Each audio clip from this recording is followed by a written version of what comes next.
তো এতক্ষণ ভিডিওটিতে আমরা যেটা দেখলাম যে একটা ছোট বাচ্চাকে সাপে কামড় দিছে আর বাচ্চার আত্মীয় স্বজনরা বাচ্চাটিকে হাসপাতালে নিয়ে গেছে, বাট সেখানে কোনো অ্যান্টিভেনম ছিল না, অর্থাৎ সাপের মানে যে ওষুধটা সেটা ছিল না।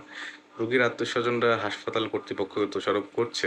এখানে হাসপাতাল কর্তৃপক্ষের কোনো দোষ ছিল না, সেটা আমি একটু পরে আপনাদেরকে বুঝিয়ে বলছি। আর রোগীর আত্মীয় স্বজনের দোষ কেন আছে আমি বলি, কারণ তারা এই বিষয়টা সম্পর্কে সম্পূর্ণ অজানা। আর শুধু তারা না, আমার আপনার মতো আমরা অনেকেই কিন্তু এই বিষয়টা নিয়ে অজানা আছি, আমরা এখনো এটা নিয়ে ধোঁয়াশার মধ্যে আছি। তো সেটাই একটু আপনাদের সাথে ক্লিয়ার করব। আমি যেহেতু একজন ডিপ্লোমা চিকিৎসক, আমার এই বিষয়টা সম্পর্কে একটা মোটামুটি ধারণা আছে। তো আমি আমার ধারণাটা আপনাদের সাথে শেয়ার করব। আপনারা জেনে রাখুন জাস্ট, কারণ জেনে রাখলেও এটা কখনো না কখনো আপনাদের কাজে লাগবে, আপনাদের বা আপনার পাড়া প্রতিবেশীদের কারো না কারো উপকার হবে জেনে রাখলে।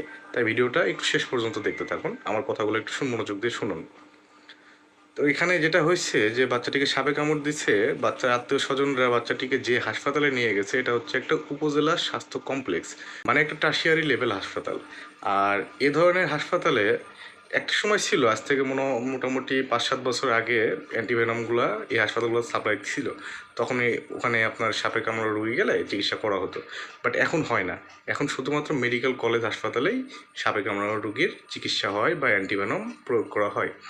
কেন হয় আর উপজেলা স্বাস্থ্য কমপ্লেক্সে কেন হয় না, এটারও কারণ আছে। আর সে কারণটা হচ্ছে যে সাপে কামড়ানো রুগীকে আসলে চিকিৎসা করাটা খুব একটা সহজ কাজ না।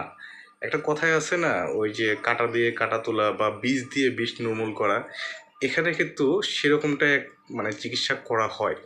আমরা সাপের বিষকে নিউট্রালাইজ করার জন্য যে অ্যান্টিভেনমটা দিচ্ছি সেটাও কিন্তু এক ধরনের বিষ। এই অ্যান্টিভেনমটা যদি মানে প্রয়োজনের চেয়ে একটু অতিরিক্ত হয়, সেটার জন্য রোগীর ক্ষতি হবে, বা প্রয়োজনের চেয়ে কিছুটা কম হইলেও রোগীর ক্ষতি হবে।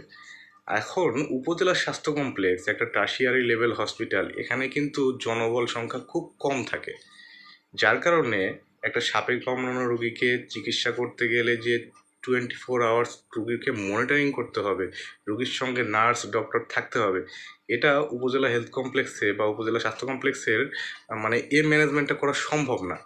আর সেই কারণেই এই চিকিৎসাটা শুধুমাত্র মেডিকেল কলেজ হাসপাতালে হয়, কারণ মেডিকেল কলেজ হাসপাতালগুলোতে জনবল সংখ্যা বেশি, ডক্টর বেশি, নার্স বেশি, এটার জন্য আলাদা একটা ইউনিটি থাকে। তো সেখানে দেখা যাচ্ছে সাপে কামড়ানো রোগী গেলে তাদেরকে প্রপার মনিটরিংয়ে রাখা হয়। আর তাদের যে চিকিৎসাটা, যে অ্যান্টিভেনমটা দেওয়া হয়, এটা কিন্তু স্টেপ বাই স্টেপ দেওয়া হয়। একসঙ্গেই যে মানে 5 ml ইঞ্জেকশন পুশ করে দিলাম এরকম কিছু না, 1/2 ml